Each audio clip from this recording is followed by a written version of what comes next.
Hello ladies and gentlemen, and welcome back to War Thunder, Episode 1 of the American Campaign. Woohoo! Okay. Right, so we've got the basic reserve aircraft here. We've got the level 0 Kingfisher light bomber hydroplane thing. And yeah, I said in the description of the last video that I wasn't going to do every single battle because it's just silly. It's going to take up too much space on my hard drive, and it's going to be pretty boring for you guys to watch every single battle that I've played. So I'm going to cut a lot of bits out. I'm just going to stick to the best bits. So you'll get a kind of highlights video every other day or every week or what have you. So yeah, so let's get straight into it. Arcade battle. And let's see if we can kick some ass.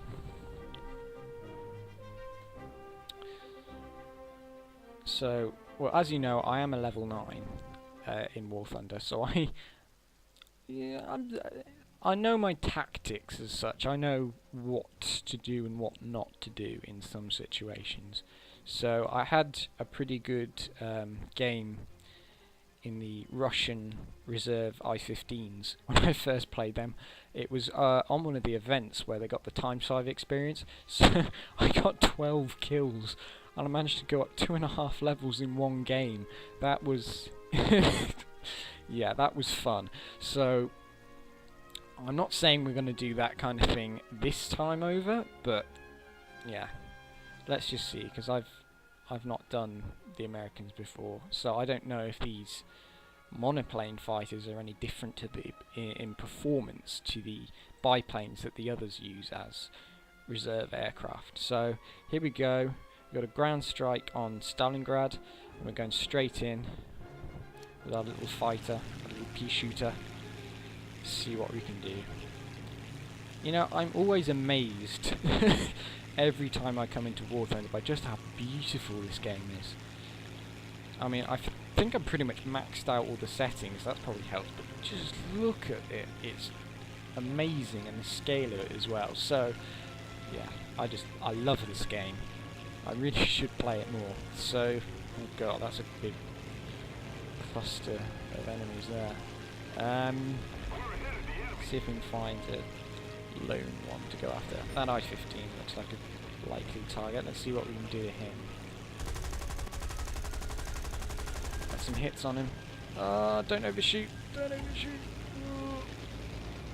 Ep.1. I've also learned, don't be afraid to switch targets. Oh, I got a kill. That's good. Yeah, don't be afraid to switch targets, because if a target of opportunity presents itself, you might not get an opportunity again, so you might as well take it.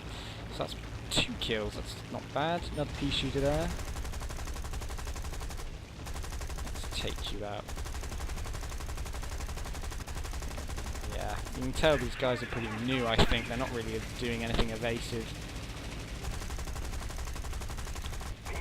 We might even be using a joystick by the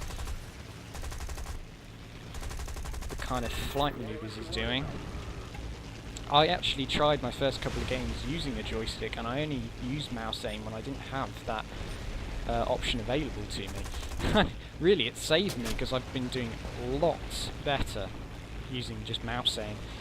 Because, I mean, it's nicer to use a joystick to kind of get the fine controls as such. You can finely control your aircraft, but it's just, in War Thunder, it's just too fast-paced, and you can't get the right kind of control movements that you can with mouse aim, because it does it all automatically, doesn't it? So yeah, definitely mouse aim is better, because especially in arcade, it's arcade style gameplay, it's not historical. So, because I mean, my flight sims that I played were all like IL-2 Sturmovik, Combat Flight Simulator, you know, things like that. So I'm used to using a joystick in my flight sims mostly, but this mouse aim system in War Thunder is really good. I like it a lot.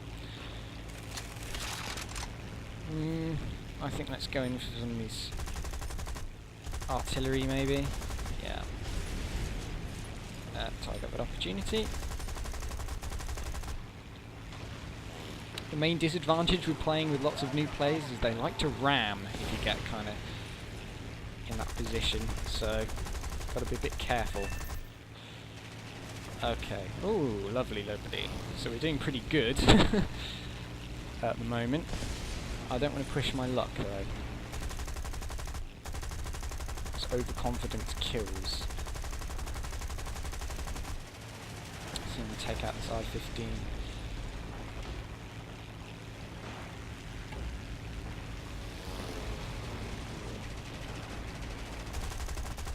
Must admit, the Americans must have made a pretty good aircraft out of this pea shooter. It's, you know, for a monoplane when all the other nations were building biplanes, it's good performance. Oh, look at that. Not enough to get to the top. It's 6 kills on our first battle. And there we go. Level 1. 6,000 XP. First battle. Near enough 1,800 credits. And there we are. USAF level 1. Okay.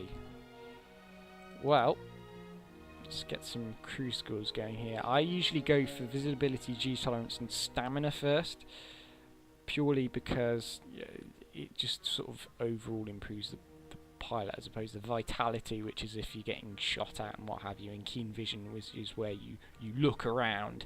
So yeah, these 3 are the first skill points I invest in. Right, let us get this F2A Buffalo, shall we? Our first true modern American fighter, because of course these were used in the Pacific War as opposed to these which were interwar, like 30s aircraft. So we have our first Second World War American fighter in the garage, and looks nice. Let's see what the armament is. So we've got a 50 cal and a 30 cal up in that nose, so that should be quite good. And I know from experience of going up against these things, they're pretty good. So that's the end of my first episode of the American campaign, and I'll see you for the next episode. Have fun in those skies and watch your 6. See ya.